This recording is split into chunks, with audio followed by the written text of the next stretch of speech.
E aí, beleza? Para o vídeo de hoje, eu vou trazer alguns estudos pensando ali, né, na construção deles, passando por 3 etapas bastante importantes que vai, com certeza, né, vai te ajudar aqui no processo de criar olhos, desenhar eles e, por fim, pintar, né, renderizar de forma mais bem elaborada e pensada. Então, bora pro vídeo e vamos ver essas etapas, que é bastante simples, mas muito interessante para você ter algumas noções. Então, na primeira aqui, a primeira dica que eu quero passar dessas 3 é pensando aqui nessa questão da estrutura óssea, né, que seria ali o crânio da cabeça, né, pensando no todo ele ali, mas mais, né, claro, na região do olho, que é o que nós vamos trabalhar. Por exemplo, aqui a gente pode perceber que os olhos ficam meio que internos, né, ali, né, o nosso crânio, né, vai servir ali para proteger ele. Mas além disso, claro, ele vai dar ali, vai ter impacto diretamente, né, no resultado final. Por exemplo, aqui nessa visão lateral, você pode ver que parte do olho fica para dentro e uma parte menor, né, fica para externo ali, né. E é justamente essa região ali de cima ali que vai dar essa forma natural do olho.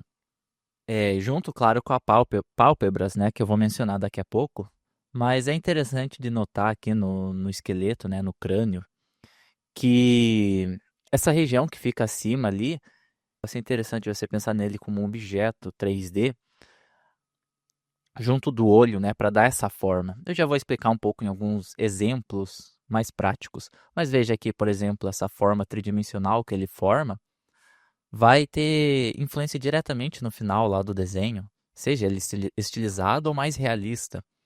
E veja aqui que por conta desse próprio volume do crânio, ele vai gerar essa sombra ali naquela região. Aqui os exemplos que eu trouxe, você pode ver aqui em desenhos estilizados como anime, por exemplo, essa região ali sempre vai ter um certo assombreamento, justamente porque quando a luz vem de cima, aquela sombra ali gerado pela sombra do crânio, daquela região do crânio, vai gerar esse sombreamento um pouco acima dos olhos ali, né? Aqui até na pintura também mais tradicional e mais realista, a gente pode ver ainda mais, de forma mais evidente, né? Essa forma, essa sombra dessa cavidade ali dessa região do crânio. Então, para exemplificar ainda melhor um pouco aqui, né? De forma simplificada, a luz vem de cima e justamente por essa elevação ali da testa, a sombra não chega naquela região do olho. Justamente por isso, utilizam, né, geralmente essas sombras naquelas regiões, tanto em desenhos mais estilizados, quanto em desenhos menos estilizados, mais realistas, né? E aqui eu já quero puxar para a próxima dica, que seria as pálpebras, né?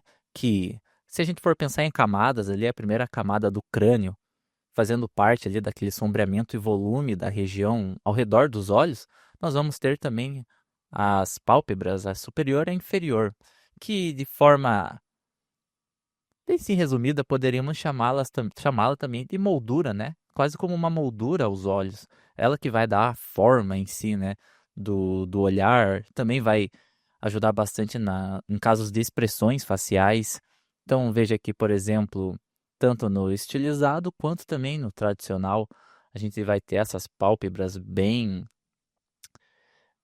importantes para a criação do olho em si.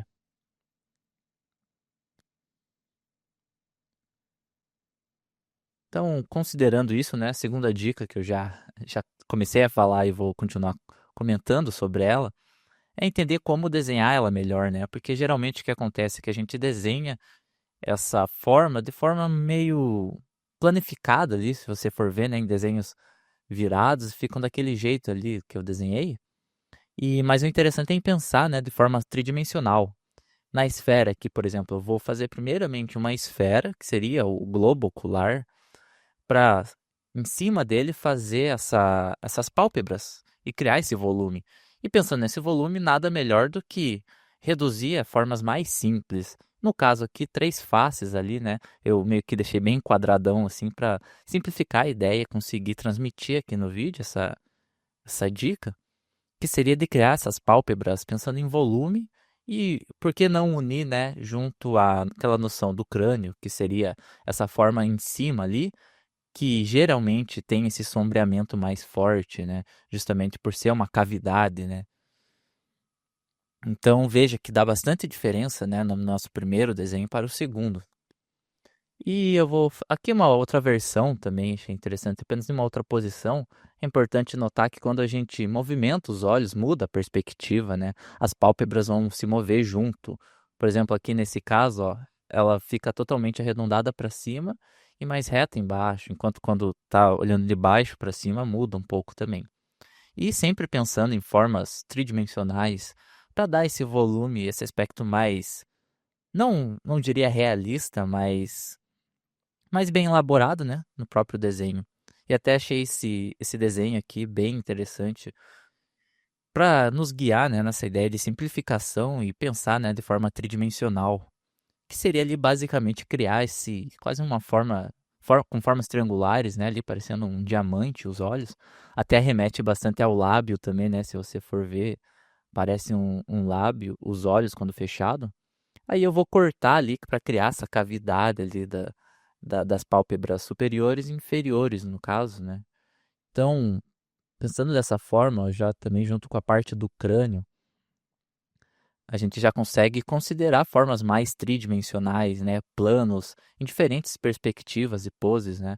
Então, se fosse sombrear ali, ó, aquela região seria totalmente sombreada, para então irmos, né, para de fato o olho, né? Porque até agora falei sobre o que vai em volta ali, né? E faz parte, né, desse conjunto de desenhar os olhos. Mas agora pensando no olho, que será a minha terceira dica, e acho que é mais fundamental, né, para você criar renders mais interessantes para os olhos, é ter essas noções anatômicas do globo ocular em si, né? Então até peguei essa imagem aqui de ilustração para exemplificar porque é que acontece geralmente em desenhos também. A gente faz ali, vamos dizer que, vamos aplicar a esfera, né, para tornar em algo mais tridimensional, mas o que acontece é que a gente desenha ali a pupila e a íris sobre, né, essa esfera,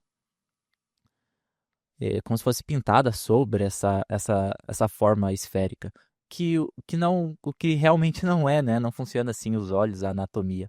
Até desenhar uma versão lateral ali, ó, para demonstrar como geralmente é feito, né? Não sei se você faz assim, mas é interessante pensar de forma mais anatômica ali no olho. Então, você pode ver que ela vai ter esse puxadinho ali para frente, né? Que seria essa capa que cobre os olhos, porém a parte da íris e da pupila, que é a parte ali que tem a coloração de fato, né? A pigmentação da cor dos olhos, ela vai ter esse corte ali naquela região da esfera. Então, ela fica meio que como se fosse um plano quase ali. E aí, então, por cima temos essa outra camada que seria tipo a proteção ali dos olhos, né? A parte em que lubrifica os olhos e até por isso que gera essa iluminação, né? Esse brilho, esse highlight também, né? Conhecido ali. A luz bate sobre ali e gera essa iluminação ali que eu pintei em branco para destacar, né? E mostrar, né? Que essa região do olho ali é lubrificada e é bem reflexiva, né? Também. E ainda pensando nisso, né, ali até aquela forma ali do olho, ela é meio côncavo para dentro, né? Então até por isso que vai gerar outros efeitos de iluminação junto com esse highlight. Então agora aqui pensando nesse olho mais tridimensional e aplicar ali o que eu meio mencionei sobre a anatomia do olho, eu vou criar aqui uma coloração simples, uma versão um pouco mais de frente, uma mais lateral, para exemplificar melhor aqui, desenhando na prática ali como seria o olho visto nessas posições. Então nós teríamos ali o olho, aquela parte em branco ali, então a capinha em cima e é onde iria o highlight, né? Então aquele branco, a luz, vamos supor que, claro que depende da direção da luz, mas supondo que a luz vem de cima, que é o que geralmente acontece, nós vamos ter essa highlight em branco ali, né? Justamente por causa dessa camada do olho ali que é bastante reflexiva, né? E úmida. E o que acontece também é que, ao invés de iluminarmos essa parte de cima da íris, da parte colorida do olho, no caso, é que acontece que ela, como é virada para baixo, ela acaba meio que tendo um certo sombreamento, enquanto que na verdade é a parte de baixo que vai ser clareada, né, com essa luz vindo de cima. Então essa luz vai pegar ali aquela película dos olhos ali que tem o highlight e a parte de baixo sendo iluminada. Então o que acontece geralmente é que cria essa inversão, né, de iluminação no olho. Por isso que é bastante interessante de uma noção bastante interessante de se ter, né? Você tem um highlight em cima, até no próprio desenho estilizado, ó, tem um highlight mais acima, enquanto a iluminação da íris fica abaixo, né? É bastante interessante de se considerar isso na hora de renderizar um olho, seja ele estilizado ou seja ele mais realista. E acho que é isso, né? Pensando mais na forma anatômica, claro que tem mais detalhes, mas acho que para um básico, assim, para quem quer melhorar, né, e fazer um pouco mais detalhado os olhos, são dicas interessantes de se levar em consideração, né? Esses 3 passos. E foi utilizando esses 3 passos que eu fiz esses desenhos aqui, praticando, né, durante eu planejava aqui esse vídeo e tudo mais, eu fui criando vários olhos até para ir, né, justamente treinando e pensando dessa forma um pouco mais elaborada. E agora, nesses últimos aqui, né, novamente eu vou continuar aplicando e demonstrar aqui, né, um time-lapse rapidão aqui, como eu fiz esse processo dessa pintura, considerando ali, né, essa tridimensionalidade do crânio, do corpo ali, né, do crânio da cabeça e os olhos e tal, junto com a pálpebra e tudo mais, e considerando ali a iluminação, esse highlight superior, enquanto que uma parte mais clara, na parte inferior ali da íris, com a pupila, né, centralizada ali ao meio. Essas dicas são bastante interessantes para você conseguir desenvolver os seus próprios desenhos, seu próprio estilo, né? Seja ele estilizado, seja ele mais realista.